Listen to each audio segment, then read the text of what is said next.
Hello everyone, welcome to mad about bio. This is Shivani ma'am. So guys, आज हम आपका reproduction unit का last chapter जो हमारा रहता है रिप्रोडक्टिव हेल्थ, उसके एनसीईआरटी क्वेश्चन सॉल्व करते हैं। So let's read the question. The first question they are asking, what do you think is the significance of reproductive health in a society. एक society के अंदर रिप्रोडक्टिव हेल्थ के क्या क्या significances हैं। हम किसी इंडिविजुअल को या किसी सोसाइटी को कैसे बोलेंगे कि वो रिप्रोडक्टिवली हेल्थी है। तो अगर ऐसा कोई क्वेश्चन आपके एग्जाम में आता है तो आप कैसे एक्सप्लेन करोगे इसको। देखो, in a society if peoples are aware of birth control methods, अगर उस किसी सोसाइटी के इंडिविजुअल बर्थ कंट्रोल मैथड से अवेयर है, किस लिए, सेक्सुअली ट्रांसमिटेड डिसीज को अवॉइड करने के लिए, and they know the importance of breast feeding and post natal care of the mother and baby, तो उस केस में हम किसी सोसाइटी को हेल्दी सोसाइटी बोलेंगे। बिकॉज उस सोसाइटी के जितने भी न्यू इन्फेंट्स हैं या न्यू बॉर्न बेबीज, वो सब हेल्दी चिल्ड्रंस होंगे। एंड हेल्दी चिल्ड्रंस ही क्या, these are the future citizens of a nation. उस केस में हम किसी सोसाइटी को रिप्रोडक्टिवली हेल्थी बोल सकते हैं। पहला क्वेश्चन डन आप लोगों का। नेक्स्ट क्वेश्चन देखते हैं।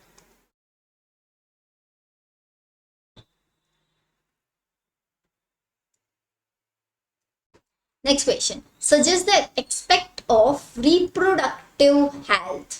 Reproductive health के कुछ aspects आप लोगों को suggest करने हैं which need to be given special attention in the present scenario.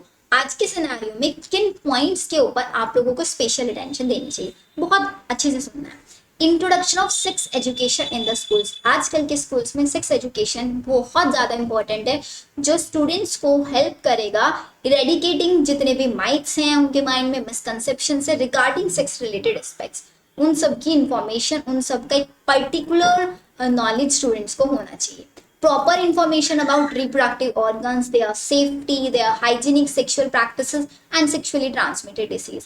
Awareness of problems due to uncontrolled population growth, social evils like sex abuse and sex related crimes. इन सब के regarding एक awareness आप लोगों की होनी चाहिए। आज के सिनेरियो के टाइम पे हमें पॉइंट्स एक्सप्लेन कर रहे हैं, तो ये पॉइंट्स है बच्चों जो आप एक्सप्लेन करोगे। Next one, strong infrastructural facilities होनी चाहिए, professional expertise, material support to provide medical assistant and care to people in reproduction related problems जो हैं उन सब का सोल्यूशन निकालने के लिए एक प्रॉपर एनवायरनमेंट होना चाहिए। Educating peoples about available birth control options, pregnant mother की कैसे केयर करनी है, post natal care and childrens, importance of breast feeding, equal opportunities male and female child. ये सारी की सारी इंफॉर्मेशन आज के प्रेजेंट टाइम में जरूरी है कि इनके ऊपर एक स्पेशल फोकस किया जाए। तो एग्जाम में अगर आपका क्वेश्चन आता है तो सेम पॉइंट्स आप लोग वहां पे भी मेंशन कर सकते हैं। जरूरी नहीं है सेम ही लैंग्वेज में आप लिखें, आप अपने वे में भी इसको एक्सप्लेन कर सकते हैं, बट मेन चीज होना, जो फोकस वाले पॉइंट्स हैं वो चेंज नहीं होने चाहिए हम लोगों के। चलो नेक्स्ट क्वेश्चन देखते हैं। Is sex education necessary in schools and भाई, क्या स्कूल्स में सेक्स एजुकेशन नेसेसरी है तो क्यों है। पहली चीज, ये स्टूडेंट्स को प्रोवाइड कराएगा proper information about reproductive organs, adolescence age, safety, hygienic sexual practices and sexual, वही जो लास्ट में पॉइंट्स थे। ये एक राइट इंफॉर्मेशन प्रोवाइड कराएगा उनके माइंड्स को अवॉइड करने के लिए misconceptions about sex related queries. तो इसीलिए सेक्स एजुकेशन जरूरी है सभी स्कूल्स में। Do you think that reproductive health in our country has improved in the past 50 years? If yes, mention some such areas of improvement.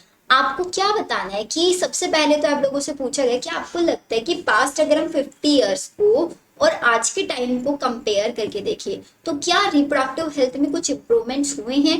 अगर improvements हुए तो किस एरिया में इंप्रूवमेंट हुए, ये आप लोगों को मेंशन करना है। पहला, यस, आपका आंसर यस होगा कि पास्ट 50 इयर्स की कंपैरिजन और आज की कंपैरिजन में अगर हम देखें तो बहुत इंप्रूवमेंट्स है। कैसे, आजकल के लोगों को सेक्स रिलेटेड मैटर्स के बारे में अवेयरनेस है, increase numbers of medically assisted deliveries, better postnatal care of child and mother leading to decrease maternal infant mortality rate, इन सब के बारे में प्रॉपर इंफॉर्मेशन है। Couples, increase number of couples with small families, मतलब होता है ना हम दो हमारे दो वाला स्लोगन था, उसको लोगों ने ज्यादा फॉलो किया। बेटर डिटेक्शन एंड केयर और cure of STDs, overall increase, बहुत सारी मेडिकल फैसिलिटीज को इम्प्रूव किया गया सेक्स रिलेटेड प्रॉब्लम्स को डील करने के लिए।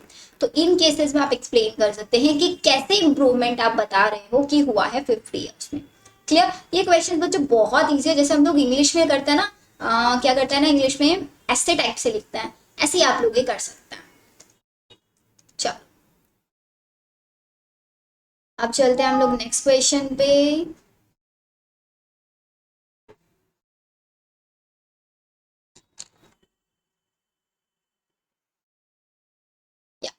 What are the suggested reasons for population explosion? Population explosion की आज के टाइम में पॉपुलेशन किस रेट से क्यों बढ़ रहा है उसका एक रीजन आपको बताना है। तो उसके सजेस्टेड रीजन हो सकता है कि डेथ रेट में प्रॉपर डिक्लाइन देखने के लिए मिल रहा है, मैटरनल मोर्टेलिटी रेट में डिक्लाइन आ रहा है, इन्फेंट मोर्टेलिटी रेट में डिक्लाइन आ रहा है, या फिर increase in number of people in reproductive age के जो पीपल्स हैं उनके नंबर में इंक्रीमेंट हो रहा है, जिसकी वजह से पॉपुलेशन बहुत ज्यादा एक्सप्लोजन रेट से बढ़ रही है। तो ये 4 रीजंस आप एक्सप्लेन कर सकते हैं। Next, is the use of contraceptives justified? Give reason. क्या कॉन्ट्रासेप्टिव्स का यूज करना एक जस्टिफाइड स्टेटमेंट है या नहीं? Yes, use of contraceptive is justified because ये एक ह्यूमन पॉपुलेशन जो बढ़ रही है उसको कंट्रोल करने में हेल्प करता है। इट ऑल्सो अलाउ जितनी भी अनवांटेड प्रेगनेंसीज होता है उनको ही प्रिवेंट करता है, सेक्सुअली ट्रांसमिटेड डिसीज को ही प्रिवेंट करता है। तो इसलिए हम बोल सकते हैं कॉन्ट्रासेप्टिव एक पॉपुलेशन ग्रोथ रेट को भी कंट्रोल कर रहा है। Next question, removal of gonads can not be considered as a contraceptive option. अगर क्या करे कि किसी भी इंडिविजुअल की बॉडी के अंदर से फीमेल गोनेट्स या फिर मेल गोनेट्स को ही रिमूव करा दे तो कॉन्ट्रासेप्टिव का कोई ऑप्शन नहीं माना जाता है, because removal of gonads gametes का प्रोडक्शन नहीं स्टॉप कर सकता है, but will also stop the secretion of various important hormone जो बॉडी फंक्शंस के लिए इंपॉर्टेंट है, उन हॉर्मोन्स का सिक्रीशन को रोक सकता है।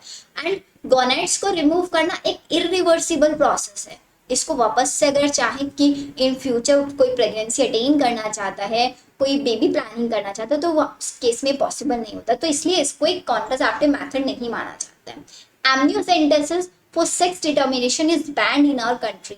हमारी कंट्री में एमनियोसेंटेसिस का मतलब होता है फीटस स्टेज में जब होता है कोई उसके सेक्स को डिटरमाइन करना, एंड ये इसका बैन करना नेसेसरी। क्यों? क्योंकि एमनियोसेंटेसिस बनाया गया था क्रोमोसोमल डिसऑर्डर्स को आइडेंटिफाई करने के लिए, लेकिन इसका मिसयूज क्या किया गया, फीटस का सेक्स डिटरमाइन करते थे। अगर वो जो फीटस है वो फीमेल होता था तो वहां पे फीमेल फेटिसाइड्स के केसेस बढ़ गए थे कि चाइल्ड को अबॉर्ट कर दिया जाता था। ये केसेस आपको याद रखने हैं यहाँ पे। नेक्स्ट आता है बच्चों हमारा, suggest some methods to assist infertile couples to have children. कुछ आपको यहाँ पे मेथड्स बताने हैं, कोई इनफर्टाइल कपल है वो कैसे चिल्ड्रंस को असिस्ट कर सकता है। क्लियर? चलो यस, तो अभी देखो रीजन क्या हो सकता है, इनफर्टाइल कपल्स को कौन कौन सा मेथड्स बता सकते हैं। अब सबसे इंपॉर्टेंट मेथड होता है कि पहले में रीजंस देखना है कि इनफर्टाइल कपल्स के क्या क्या रीजन हो सकते हैं। उनके फिजिकल रीजंस हो सकते हैं, कॉन्जेनाइटल डिसीज, ड्रग्स, इम्यूनोलॉजिकल या फिजियोलॉजी या साइकोलॉजिकल रीजंस भी, कुछ भी रीजंस हो सकते हैं। Specialised health care units called infertility clinics जो हेल्प करता है ये चीज डायग्नोस करने में एंड उनको एक प्रॉपर ट्रीटमेंट प्रोवाइड कराता है जो इनफर्टाइल कपल्स होता है। एंड उनके लिए टेक्निक्स कौन कौन सी होती है, जैसे कि आपको आईवीएफ पता है, इन वाइट्रो फर्टिलाइजेशन, एंड इन सारी टेक्निक्स को हम बोलते हैं assisted reproductive technologies, ART।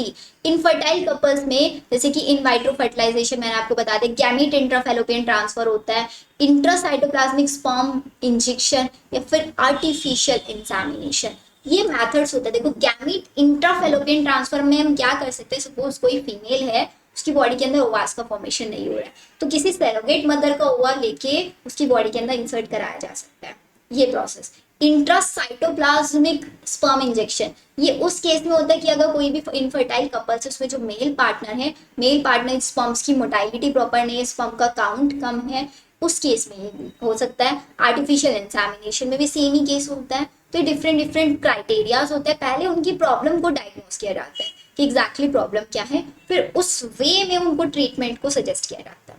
Simple.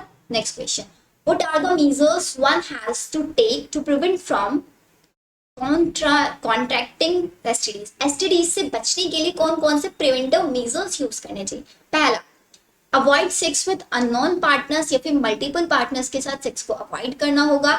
हमेशा प्रोटेक्शंस का यूज करना, always use condoms during coitus, always contact a qualified doctor from any doubt in early stage of infection या फिर कोई ट्रीटमेंट हो, got treatment if diagnosed with disease. तो इन सारे केसेस में एसटीडी से बचने के लिए ये मेथड्स यूज कर सकते हैं।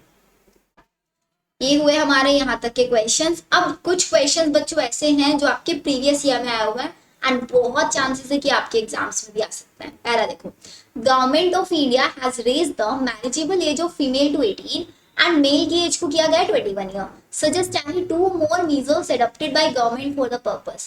कि क्यों फीमेल्स की एज को 18 और मेल्स की एज को 21 किया गया?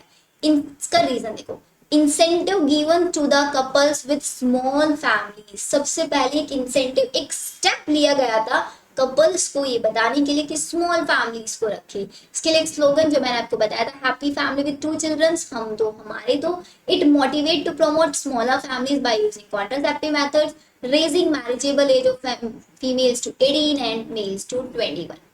क्लियर? नेक्स्ट क्वेश्चन देखो, give one reason to justify statutory ban on amniocentesis. अभी ये क्वेश्चन पढ़ के आए, देखो 2019 में भी ये क्वेश्चन आया हुआ है। पहला and most important reason, female foeticide. Amniocentesis क्या होता है वो लिखने की जरूरत नहीं है। अगर ये क्वेश्चन 1 मार्क्स में आता है तो, अगर पूछा 1 मार्क्स में 2 मार्क्स में आता तो एमनियोसेंटेसिस को थोड़ा सा एक्सप्लेन कर देना, फिर फीमेल फिटिसाइड इसका रीजन बता देना, सिंपल।